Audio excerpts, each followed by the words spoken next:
तो सभी भाइयों को नमस्कार। मैं हूं विमल उमराव। इस समय हूं भाड़े पर, दोपहर का समय। आज जो मैं वीडियो में चर्चा करने वाला हूं वो है कि हम फीड कॉस्ट को कुछ हद तक कम कैसे कर सकते हैं, क्या चीज़ बकरियों को खिलाएं ताकि हमारी जो फीड कॉस्ट कुछ कम हो जाए। क्योंकि स्टॉल फीड में बहुत अधिक फीड कॉस्ट हो जाती है इस समय बकरी पालन में।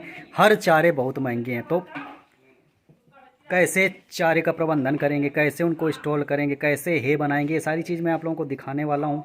प्रैक्टिकल दिखाऊंगा, मेरे पास भंडारण है, दिखाऊंगा कैसे फीड कॉस्ट को कम करते हैं। तब हम लोग जो है सरवाइव कर पा रहे हैं, रह पा रहे हैं बकरी पालन में। और यदि इस चीज़ का भंडारण नहीं करते हैं, यदि आप नए हैं बकरी पालन में आ रहे हैं और ये सारी चीज़ों का भंडारण नहीं करते हैं तो बड़ी समस्या आपके साथ होने वाली है। तो वीडियो करते हैं बैक, तो मैं सारी चीज़ें दिखाता हूँ, ठीक है। तो इस समय दोपहर का समय है। मैंने इनको सुबह जो है चारा पानी सानी कर दिया था। गेहूं की भूसे की मैं सुबह सानी करता हूँ। सानी में मैं इनको हरा चारा देता हूँ, हरा चारा मिक्स करता हूँ गेहूं के भूसे के साथ। हरा चारा मिक्स करता हूँ। और हरे चारे में क्या मिक्स कर रहा हूँ इस समय, बाजरा और नेपियर। तो यदि बाजरा आपका अधिक टाइट हो जाता है तो बकरियां जो है उसके डंठल बहुत बचा देती हैं।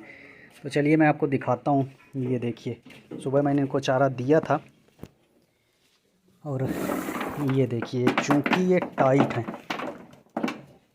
बारिश के समय पे बाजरा बहुत अधिक हो गया था, हरा चारा बहुत अधिक हो गया था, नेपियर ज़्यादा हो गई थी, तो पूरी प्रॉपर ढंग से कटाई मुलायम जब होता है चारा उस समय हो नहीं पाई, तो टाइट हो गया। टाइट होने की वजह से कुछ हद तक सिर्फ पत्तियाँ पत्तियाँ बकरियाँ खा लेती हैं, बाकी जो है डंठल जो टाइट है वो बचा देती हैं। तो आपको सारे नांद पे इस तरह का चारा देखने को मिल जाएगा।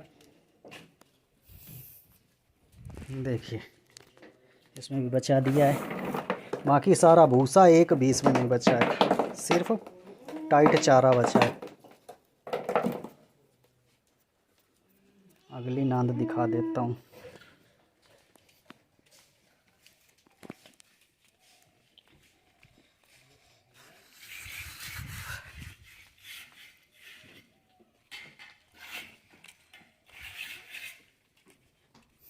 तो एक चीज़ आप ये समझ गए होंगे कि काफ़ी हद तक यदि आपके पास हरा चारा है तो आप फीड कॉस्ट कम कर सकते हो, हरा चारा मिक्स कर सकते हो।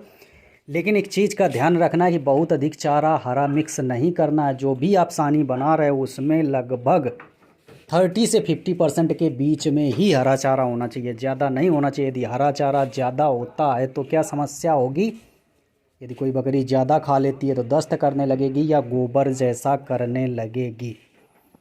ये देखिए, गोबर जैसा की है, बकरी का ही है, लेकिन लग कैसा रहा है जैसे भैंस ने की हो।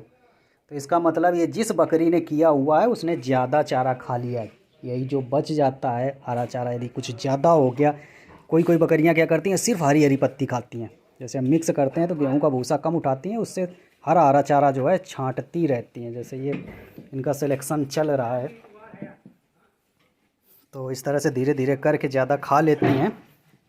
एक चीज़ भंडारण करते समय, जब भी आपके यहाँ चारे की कटाई हो रही हो, चारे की कटाई का मतलब यदि कोई भी आप चारा जो रखते हैं, जो भंडारण करने वाले हैं, सूखे चारे का भंडारण करने वाले हैं, तो जिस समय कटाई हो रही हो उसी समय भंडारण करना है। एक चीज़ मैं आपको एक विकल्प और बता देता हूँ, हे कैसे बनाओगे, हे का भंडारण कैसे करोगे। तो चलिए मैं हे दिखाता हूँ। अपना बाड़े के अंदर चलता हूँ जहाँ पे चारा रहता है।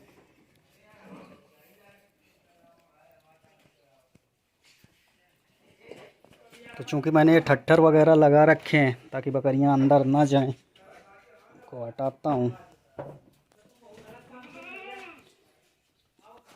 और ये सारा चारा जो है मैंने गर्मियों में स्टोर कर लिया था और फ्री का चारा है। बहुत सारे लोगों का होगा कि विमल भाई इसमें तो पैसा लगा होगा, ये फ्री का चारा है, ठीक है। यदि उड़द मूंग का भूसा आप लोग स्टोर करते हो तो कोई भी व्यक्ति उड़द का भूसा नहीं खिलाता है भैंसों को, क्योंकि बकरियां बहुत कम लोग पालते हैं। यदि आपके यहाँ उड़द मूंग बोई जाती है तो इस भूसे का भंडारण कर लो। ये जो भूसा दिखाया है इसके अंदर भी यही भूसा रखा हुआ है। ये सब मैंने यहाँ से भंडारण किया हुआ था, इतना खाली हो गया है, आधा जो है मैं खिला चुका हूँ। तो ये जो है फ्री का भूसा है, इसमें कोई भी फीड कॉस्ट नहीं लगी है। ये मैंने लोगों से ले लिया है, कुछ अपने खेत का है, तो ये फ्री का है। ये देख सकते हैं उड़द की फलियां हैं। प्लस मैंने क्या किया था, कहीं कहीं पे ये जो फलियां हैं ये नहीं लगी थी, सिर्फ उड़द जो है पत्ती जैसा ही खड़ा था, तो मैंने पूरी कटाई कर ली थी, उसकी हे बनाई थी। तो हे पहले यहाँ से हे थी, तो ये हे जो है ख़त्म हो चुकी है, चूँकि हे बाद में पड़ी हुई थी इस तरह से। ये देखिए, ये है हे का पूरा उड़द और मूंग का जो है पेड़ काट लिया गया है। काटने के बाद इसको छाया में सुखा लिया गया है, पत्तियों सहित सुखाया जाता है इस तरह से। इस तरह से आप सुखाते हैं तो यही बस बकरियों को डाल देना है। फीड कॉस्ट ऐसे कम होती है। बकरी पालन में टिकना है तो ये गुण आने चाहिए कि कैसे फ्री का चारा हम लोग स्टोर करेंगे। कहाँ से फ्री का चारा मिलने वाला है? जैसे चने का भूसा वगैरह है, कई जगह पे गांव पे आज भी फ्री का मिल जाता है। बहुत सारे लोग कौन सा भैंसों को खिलाते नहीं हैं, बच गया तो कहीं ले लो, ले जाते हैं। तो ऐसे मिल जाता है। यदि आप गांव से हैं तो फिर ना के बराबर स्टॉल फीड में भी खर्चा आता है। सिर्फ दाने का खर्चा आएगा, जो भी आप बकरियों को चूनी चोकर वगैरह खिलाते हैं उसी का खर्चा आने वाला है। बाकी इस तरह से स्टोर कर सकते हो। मैंने खुद ये स्वयं मैंने भरा है, इसके अंदर जो भरा है मैंने भरा है, कोई लेबर नहीं लगाई है। तो मेहनत करनी पड़ती है। हे वगैरह मैंने काट के सुखाई थी। ये अभी देखो हे का एक वो पड़ा हुआ है, ये हे है ये। और ये मड़ाई वाला उड़द का भूसा है। ये जो है माड़ा गया है, ट्रैक्टर वगैरह से माड़ के भरा गया है।